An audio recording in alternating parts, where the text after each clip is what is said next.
Hello everyone and welcome back to another Hookster Talks, and yes, the Formula 1 is finally back this weekend. Are you excited? Are you excited? Wowzers me trousers. Yes, it hasn't really been that long really because of course last year the season finished very late indeed. What happened till I think the 12th of December, but this weekend the circus is back in town and we have a brand new feature for these preview shows. Yes, a brand new feature. I want you to let me know in the comments what do you think the top three are going to be in the first round at Bahrain. Yes, let me know in the comments. And if you win, you will get a shout out in the next Hookster Talks video. Yes, I know. Absolutely bloody chuffing brilliant, isn't it? Yes, absolutely. Well, it's better than being on a billboard on the London Underground, isn't it? I'd just like to say thanks to whoever it was that suggested that was another reboot of a Teenage Mutant Ninja Turtles movie.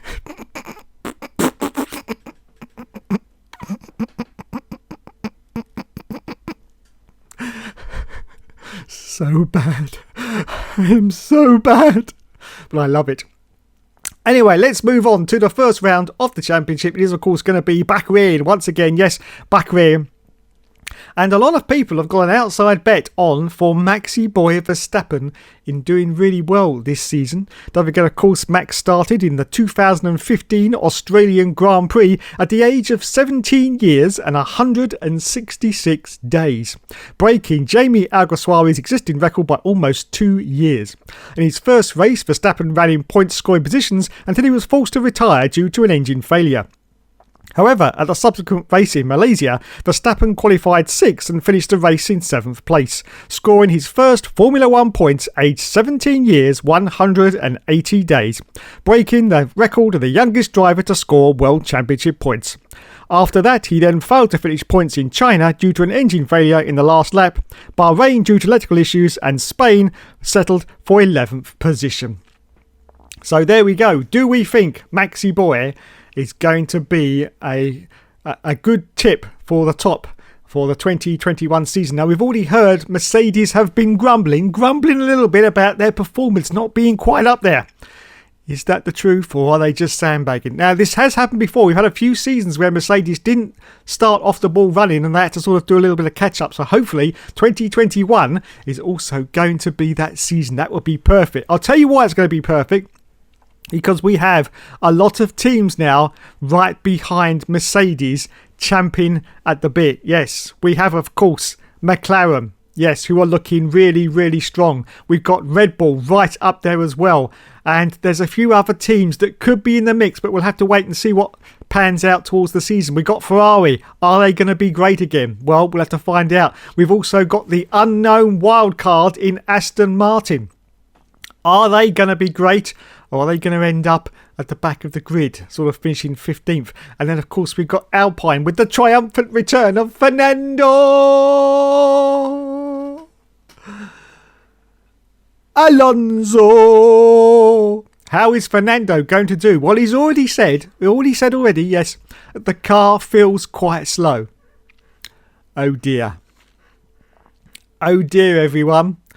It's like the Honda partnership all over again, isn't it? Yes. Is he going to call this another GP2 engine by about, I don't know, race 4, quite possibly? Have you ever wondered if Fernando Alonso actually wakes up in the morning, looks in his mirror and says, is it me? Is it me, though? I'm not quite sure, but I think that Fernando is not going to do very well in the Alpine. Not very well indeed. I think he's probably going to be fighting for 12 positions, to be fair. Yes, that's how far I think he's going to be down the grid. His teammate, I'm not quite sure. Of course, it's all up in the air with Alpine because, of course, Cyril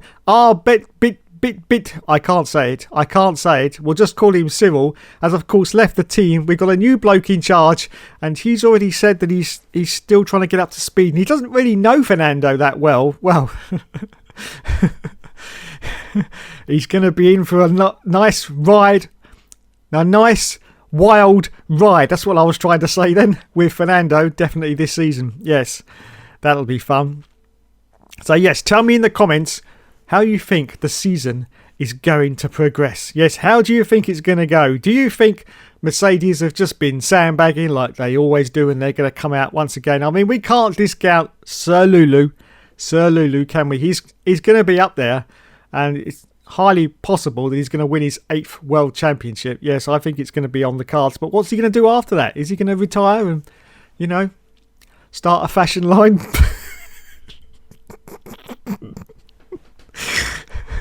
Well, we don't know, but we'll have to see. All we know is that the poor little lamb, he's only on 40 mil this year. So if you can, please support Lewis this year. Perhaps start a GoFund for him.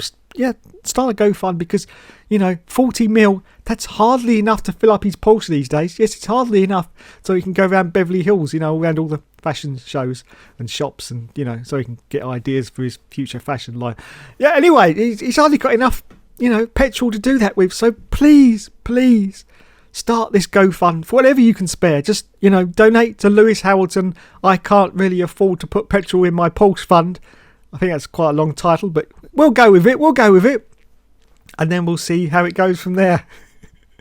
So what about his teammate, Valtteri Bottas? Well, Valtteri's going to do the same as he always does. He's going to be a good number 2. Yes, a good number 2.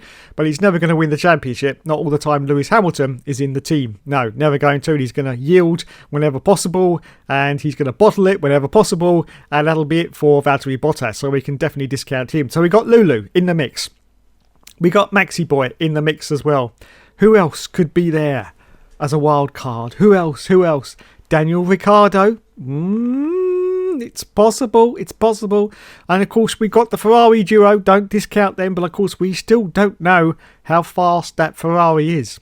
Yes, we don't know. Is it fast enough? I'm not quite sure, to be honest. It hasn't been last year. So is this year going to be the year that Ferrari makes one of their triumphant comebacks into Formula One? Well, unfortunately, in the past with Ferrari, once they've started to go down a little bit, that dip seems to have gone on for quite a few years before they've managed to get back up there again. So I'm not holding out any hopes really that Ferrari are going to be right up there. But we will see, of course. We will see in the first round in Bahrain. It starts this Friday, I do believe. Is there going to be any practice? Yes, a bit of practice on Friday. So it all starts again for the Formula One circus. It's supposed to be 23 rounds. Will we get to 23 rounds? Or is that thing that's flying about going to interrupt proceedings once again? I don't know. I think we may get 22 races in at least. Yes, possibly the full 23. We will have to find out, of course. Now the thing is, they could have run Australia, really, couldn't they? Because everything is sort of it's calming down a little bit. Of course, there are some countries in the world that are actually locking down again, unfortunately, especially France, and we're hearing some very bad reports from Italy, and Germany as well is also shutting down. So yeah, this is not good. But you know, at this point they really could have run Australia, I do believe, but unfortunately these things are sorted out months in advance, so that's why Australia is now off the calendar and has been moved to later on in the season. So we start once again in Bahrain. Now, who do you think is going to win the first race in Bahrain? Who do you think? Let me know, of course. Let me know your top 3, and then you'll get that shout out if you actually predict it right in the next Hookster Talks video. Anyway, this was just a very, very short preview for Formula One. I hope you're all going to sit down and watch it all this weekend. Yes, you're going to binge it all up. Yes, if you watch Sky, you will be able to. If you're very, very poor like me, we'll have to settle with the Channel 4 highlights.